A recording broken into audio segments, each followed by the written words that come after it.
So today is my birthday. I am 44 years old today. And there was this great segment in Esquire magazine that they used to do, and they very well may still do it, called What I've Learned. And it was again, very cool, like I just mentioned. And it was famous people or not so famous, but influential or impactful or important people sharing their perspective in a format which was very unique. So if you've never checked that out, just go ahead and enter into your favorite search engine, What I've Learned, Esquire magazine, and read through it. It's a good way to get some new perspective and some new learnings and have some laughs and all that good stuff. So I think it is really, really, really valuable to spend as much time as I can, doing just that, thinking. Do we do enough time doing that? I don't know. I think that I am trying to do more and more of it, and it's been a benefit. So going through the exercise like this of thinking back, okay, in fact, what did I learn this year? Did I learn anything this year? Did I learn a lot this year? Of the stuff that I did learn this year, what has been of the most value as I reflect back on it? What is worth sharing? And so that's what I wanted to do with you today.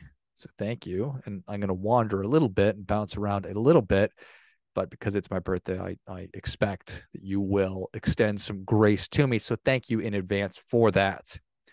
One of the things about learning is that you realize that you probably already knew a lot of this stuff that you are relearning or rediscovering. Maybe you heard something framed or presented in a different way and it clicked for you. Or maybe you had an experience and something you've always known to be true, really, it got hammered home. Whatever it is, I think that's odds are you probably already know a lot of what you need to become successful or to become more successful. And I mean that in every aspect of life, with whatever it is you consider your work to be, your relationships, if it's with your money, whatever it might be, your health and your fitness, your spirituality, whatever it is that you're trying to get good at. Are you succeeding in those areas of your life? And again, spending time thinking about these things will help you to clarify, what do I already know and what are the gaps that I need to close or fill in order to get to where I want to go. So I don't think that that's really a groundbreaking thought, but I've got it on the paper here. So a couple of short ones. Running isn't 100% terrible, I've discovered in my 44th year, for 43rd year rather.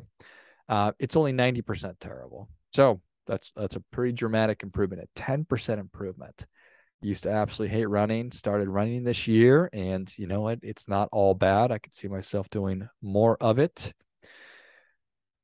Let's see. One of the problems with having bad handwriting is often you cannot read what it is that you wrote. It's harder to lose weight at 43 than it was at 33. It's certainly harder to lose weight at 43 than it was at 23. So if you're not quite at that age yet, get ready for it. 2 kids are not twice as hard as 1 kid is. Now, I've got 2 kids, 6 and 3. They just turned 6 and 3. And to a person, when we had one and we were expecting a second, I would ask people, I'd say, hey, how much harder is it? And to a person, they'd say, it's twice as hard. Well, that's just not true. So everybody who said that, get your act together. It is harder, but it is not twice as hard. So I learned that. People of all ages love Bad Romance by Lady Gaga. How about that? I learned that this year. I've loved that song for the first time I heard it. Have you ever seen the video? Have you ever seen the Bad Romance video? If you haven't, check it out also. You're welcome. But my kids love it. Or they did. Now they're on to a new favorite song, but they love Bad Romance by Lady Gaga. I don't know what that says about me as a parent. Let you draw your own conclusions about that. I don't think it's the end of the world. All right. I think that that's enough for the bubble gum. let's talk more about serious things that I learned. I learned this year how much I want the truth. I want the truth. Not only that, but I think I can handle the truth, but I 100% want it. I think that as we've talked over the past couple of years through the pandemic about how best to do things that we've always done in a certain way, what's the best way to educate our kids? What's the best ways to police our communities? What's the best way to work? Is it to be remote 100% of the time, to be in the office 100% of the time? What are the best ways for us to be doing these things? And we talked, or at least it was in the ether, on so many important things. And as we are trying to make decisions for our lives about what we know or what we believe to be true, we need to know that the information that we're receiving is true. So something that a term decentralized that I think is probably, we can say thanks to crypto assets like Bitcoin and the blockchain, about decentralizing things, specifically decentralizing financial system. Well, I think that that's what we really yearn for and crave, is a decentralized news media. Can I just get the facts? Can I just get the truth instead of what we're currently getting from the various outlets? I'm interested in knowing exactly what happened, and then I will use my brain to make a decision and a determination about whether it's good or bad. I will look at the information through my values and make my decisions about it. I do not need, nor do I want, the information that I receive to be influenced, colored, swayed, whatever, by whatever your motivations are, because I know that they're not my best interest. That I'm sure of, is that the motivations of legacy media corporations like CNN, MSNBC, and Fox do not have my best interest at heart at all. So I want the truth. And I encourage you to really pursue that as well, to ask yourself, what do I believe is true? What do I believe is right? What are the values that I think are most important? And the more that we can do that, the more we can make up our own minds about things and question why it is that I am doing the things that I'm doing and making the choices that I'm making. I think that that's all for the better, and that is a very, very, very positive thing. Fundamentally, the opposite of that is falling victim to and becoming an ideologue of just adopting a very, very rigid system and not allowing for any nuance. I mean, the truth is somewhere in the middle, as it always is. And multiple things can be true at the same time. That's super possible. And minds can be changed. And I know that I've spent time thinking about this and certainly talking about this before. But it's really, again, kind of come to the forefront of my mind, as I'm confident it has for you as well. And I know, and I've learned that life and society is not a game of perfect. It's never going to be, it can't be, it never was, and it never will be. There are no utopias. We all seem to want that. We seem to want this perfect thing, and to abhor anything that is not perfect, and to be putting things through this purity test, which is impossible. And that is a recipe for disaster and destruction. And as Jamie Dimon recently said in a testimony on Capitol Hill, that is a path to hell for for ourselves and for the United States, and I think for the world. So there's no utopias out there. Garden of Eden wasn't even a utopia. There was a snake in there, for gosh sakes. So if they couldn't get that one right, well, it's never going to be perfect for us either. But what we can figure out is what we believe to be true and then work towards getting there. But that brings me to the next thing that I've 100% learned is that trying to win at all costs is also a horrible mistake. If we can't engage in dialogue and challenge one another's ideas and challenge our own ideas, well, that is 100% a path to destruction as well. If all you're doing is trying to win at all costs, that means lying through either direct falsehoods or through omissions or whatever it might be. Terrible.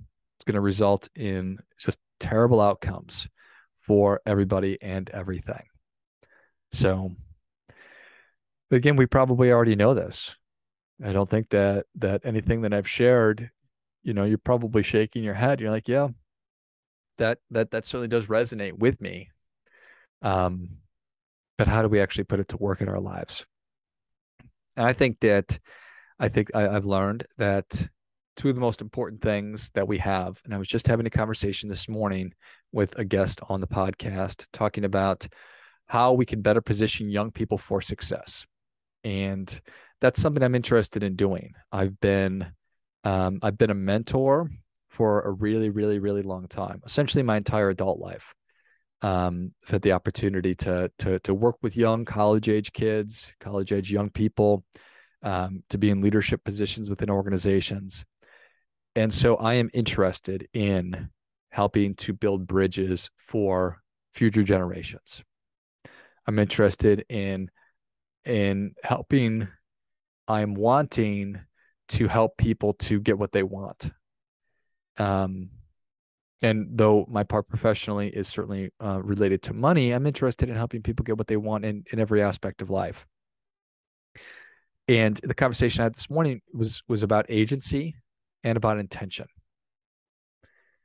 And we really need to celebrate and put an emphasis on those two things. We individually need to protect and nurture our agency, which is our belief that we have control over our lives and our circumstances. I certainly know and appreciate that I don't have control over what happens to me. In fact, I have very little control over what happens to me, but I have absolute control over how I respond to things. And that is a massive new learning for me. I've always known the power of perspective. How you look at something makes all the difference. But I didn't think about it like a superpower. But that's exactly what it is. I have the ability to choose how I'm going to view the circumstances in my life and the circumstances. Nobody else has that control over me. And that's a superpower. Words have no influence over me. Don't believe me? Think about if you had no idea about a foreign language, if you didn't speak Norwegian, and a Norwegian person came up to you on the street and cursed a blue streak up and down. They said the most awful things to you in Norwegian, but you had no idea what they were saying to you.